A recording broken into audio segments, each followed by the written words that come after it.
जिस अपने देश में रहते हुए मैं पता ही नहीं हम किस देश के साथ रह रहे हैं, और बाहर का हमें बोल रहे हैं कश्मीर हमारा है। अगर हमें आजाद करने वाला है तो वो नरेंद्र मोदी है 10 सालों में। मेरी बात सुनिए, इनसे क्या सुन रहे हो? मैं दिल्ली की जनता को बोलना चाहता हूँ, दिल्ली की जनता सुन लो, जिस कांग्रेस सरकार ने 40 साल वहां पे पीला झंडा खड़ा करके रखा था, क्या वो 40 साल में नहीं उतार पाता पाकिस्तान का तिरंगा? अगर उतारा है 10 सालों में करके दिखाया, वो नरेंद्र मोदी ने करके दिखाया। अगर युवाओं की जान बच गई तो नरेंद्र मोदी की देन से बच गई। 370 हटने से हम फायदे में आए, हमें कोई नुकसान नहीं हो रहा है। मेरी बात सुनिए पत्रकार महोदय, मेरे से सुनिए, हम उन गोलियों से बच के हुए लोग हैं, हम उन पत्थरों से बच के हुए लोग हैं। हमसे पूछे वो सितम हम बताएंगे। अगर हमें आजाद किया है तो वो भारतीय जनता पार्टी ने कश्मीर से आजाद किया है। हमें देश का तिरंगा उठाने में डर लगता था, हमें अपने देश में रहने का कोई शौक नहीं था। ये ख्वाब, ये सपने तोड़ने वाला है तो कांग्रेस सरकार है। उस राहुल को मैं बोलना चाहता हूं, जैसे आपने भारत जोड़ो यात्रा खड़ा की ना, कन्याकुमारी टू कश्मीर, कश्मीर से नाच शुरू करके कन्याकुमारी में तेरा खत्म करेंगे। जिस कश्मीर के ऊपर 70 साल पे आपने पॉलिटिशियन की, वो कश्मीरी आके बोल रहा है तुझसे दम है तो रोक ले। इसलिए इतना क्यों इकट्ठे हो गए थे? शेर का कोई उखाड़ नहीं सकता। शेर के साथ हमारी दुआएं हैं। तुम्हें पाया तो क्या खता की हमने, तुम्हें पाया तो क्या खता की हमने, तुम्हारे लिए दुनिया बसाई है हमने। तू पीएम बन के आ रहा मेरे यार, सजदू में तुम्हें लाने की दुआ की हमने। बताइए फिर भी बावजूद इसके 370 हटाई बीजेपी ने, 370 नहीं दिया जनता ने।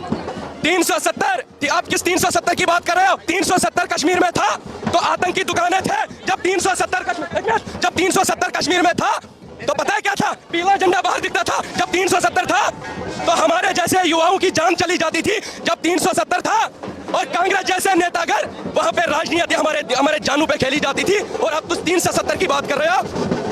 370 से हमारी जानें बच गई, 370 से हमारा कश्मीर डेवलप हो रहा है, 370 उठने से हमारा कश्मीर टूरिज्म का बढ़ावा दे रहा है, 370 से युवाओं की जानें बच रही है, 370 से हटने से हम खुश हैं। अगर भाजपा सरकार 2014 से पहले कश्मीर में होती, आज ये लड़का आपको दिल्ली में नहीं नजर आता, आज ये लड़का किसी IAS या IPS कुर्सी पे होता। वो ख्वाब तोड़ने वाली है कांग्रेस सरकार। आप कश्मीर से यहाँ पर आए हैं, आज पीएम मोदी एनडीए की जीत पर क्या मुझे 2 महीने हो गए यहाँ पे। क्यों आया? कि मैं अपने शहर को ताज बांधने आया हूँ यहाँ पे। मैं अपने शहर को यहाँ पे प्राइम मिनिस्टर देखने की इच्छा रखता हूँ। और आप बोला क्यों आ रहे हो? ये उस दर्द से हमसे है, आप लोग नहीं जान सकोगे। और ये बोल रहे हैं ना मुस्लिमों के ऊपर वोट दे रहे हैं ये। अरे मुस्लिमों को सीने से लगाने वाला है भाजपा सरकार, मुस्लिमों को अपनाने वाला है भाजपा सरकार। तो ये लगता है कि मुसलमानों के लिए कुछ नहीं किया मोदी। उनका तो काम ही यही है, 70 सालों से जो करके आए। मुझे एक बात बता दीजिए, शॉर्ट पॉइंट में आपको बता दूंगा। 70 सालों से पीला झंडा दिखता था कश्मीर में, लाल चौक पे। जिस कश्मीर में पाकिस्तानी नारे लगते थे, उस कश्मीर में आज भारत माता की जय हो रही है। आप इनकी कांग्रेस की बात कर रहे हो? कांग्रेस को छोड़ो, भाजपा को अपनाओ। अगर आपका दर्द मन है कोई, वो भाजपा सरकार है। हम दर्द उठे हुए लोग हैं। मैं कश्मीरी आके तुम्हें बोल रहा हूँ, समझ रहा मेरी बात? अगर अपना बनाने वाला है वो नरेंद्र मोदी है, हम चाहेंगे वही आए बस। मोदी से नाराज है लोग। कौन है नाराज? अभी कम सीटें नहीं है। अरे मुझे बता दीजिए पत्रकार महोदय, जब इनको डर था शहर का तो सारे बिल्ले इकट्ठे क्यों हो गए? सारे बिल्ले इकट्ठे क्यों हो गए?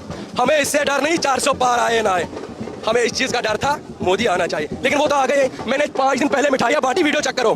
5 दिन पहले मैंने मिठाइयाँ बांटी है। आप कांग्रेस की बात कर रहे हो? जिस कांग्रेस ने हमारे सीने पे पाकिस्तान का झंडा रखा था, जिस कांग्रेस ने हमारे कितने हजार युवाओं की जान ले गया वो कांग्रेस। अरे मेरे सामने नहीं छोड़ूंगा उनको। ईवीएम खराब नहीं हुआ? अरे मैं कोई पॉलिटिशियन नहीं हूँ, जो भी मैंने बात की यहाँ से निकलती है। नहीं, आज विपक्ष ने नहीं कहा कि ईवीएम खराब हो गया। अब नहीं कहेगा। कल तक तो क्या बोल रहे थे? ईवीएम हैक हो रहा है।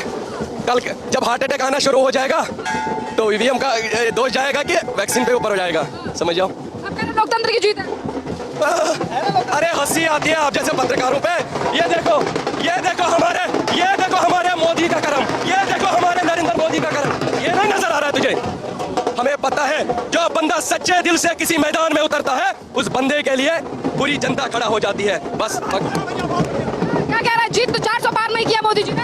देखिए 400 पार को हम छोड़ देते हैं, हमें इससे मतलब था कि मोदी जी आने चाहिए। मोदी जी आ गए और यहाँ पे कृष्ण भगवान ने एक इशारा कर दिया कि हे पहाड़ रथ मथुरा की तरह खींचो, क्योंकि मथुरा में भी मंदिर क्या हो सकता है। ठीक है, इसलिए बारिश भी दिखा दिया कृष्ण भगवान। अब मथुरा की तैयारी हो रही है, काशी की तैयारी हो रही है, हिंदू राष्ट्र की तैयारी हो रही है। और हम मोदी जी से 5 चीजें मांगना चाहेंगे। सबसे पहले चाहेंगे हिंदू राष्ट्र, सेकंड नंबर में चाहेंगे काशी, थर्ड में चाहेंगे मथुरा, चौथे में चाहेंगे NRC, 5वां में चाहेंगे जनसंख्या नियंत्रण कानून। और यही बीजेपी से मेरी मांग रहेगी। और मैं चाहता हूँ हर बार बीजेपी आए, हर बार भगवा लहराए। ठीक है, और एक बार बोलना चाहता हूँ, सुन लीजिएगा। कोहनी पे टिके हुए थे ये लोग, कोहनी पे ये टिके हुए थे ये लोग, टुकड़ों में बटे हुए थे ये लोग। मोदी जी को रोकने की बात कर रहे थे ये गमले में उगे हुए लोग, और इनके लिए रतन टाटा जी ने बस मेरे पास भिजवा दिया है। इनको बैठा के पाकिस्तान के रास्ते इटली छोड़ने जाऊंगा। उनका आरोप था कि तीसरी बार मोदी जी आ गए तो देश में लोकतंत्र खत्म हो जाएगा, तो क्या लोकतंत्र खत्म? मैं उस विपक्ष के चटुकार चमचों से पूछना चाहता हूं, जब ममता बनर्जी बोलती है कि मैं हाई कोर्ट के फैसले को नहीं मानती हूं, तो क्या उस समय लोकतंत्र और संविधान खतरे में नहीं रहता है? ये चमचे दोगले हैं, दोगले, और दोगले बोलते रहेंगे, भौंकना इनका काम है, और फिर हमारा मोदी है, मोदी एक नाम है, बस यही कहना चाहूंगा जी। बटन दबा दिया जोरों से और देश बचा लिया चोरों से, गठबंधन नहीं आएगी। एक बात कहना चाहता हूँ कि अब कभी भी जेठालाल की सास नहीं देखने को मिलेगी, दूसरी पोपड़ा की शादी नहीं देखने को मिलेगी, और तीसरी कांग्रेस की सरकार नहीं देखने को मिलेगी आज के बाद। और हमारा भाजपा हमेशा आएगी, क्योंकि वो गरीबों के लिए काम करती है, हमारे देश को साथ में लेकर चलती है। कांग्रेस जब से भी थी 65 साल से हमेशा धर्म की राजनीति की है, और भाजपा में धर्म की राजनीति नहीं हुई है, हमेशा सबके साथ सबका विकास हुआ है, इसलिए मोदी सरकार चाहिए। इतनी खुशी है सर आज जीत की, 400 बार तो नहीं हुआ पर फिर भी एनडीए ने सरकार बना। मैडम आप ही के चैनल के माध्यम से मैंने 1 महीना पहले कहा था कि 400 पार साइकोलॉजिकल गेम है, और उस साइकोलॉजिकल गेम में विपक्ष फंसा। हमारा शेर आगे सत्ता पर बैठ रहा है, हमारा शेर फिर से शपथ लेने वाला है, हम इसके लिए प्रसन्न हैं। और हाँ, राहुल गांधी के लिए एक मैसेज आपके चैनल के माध्यम से एक बार फिर, आप करो इटली की तैयारी, ठीक है, आप तो कर लो इटली की तैयारी। और जहाँ हुए थे बलिदान मुखर्जी, वो कश्मीर हमारा है, जो कश्मीर हमारा है वो सारे का सारा है। 6 महीने इंतजार करो, पीओके आ रहा है, पीओके आ रहा है, क्या आ रहा है। धन्यवाद। इसी के साथ देखिए जो जश्न का माहौल है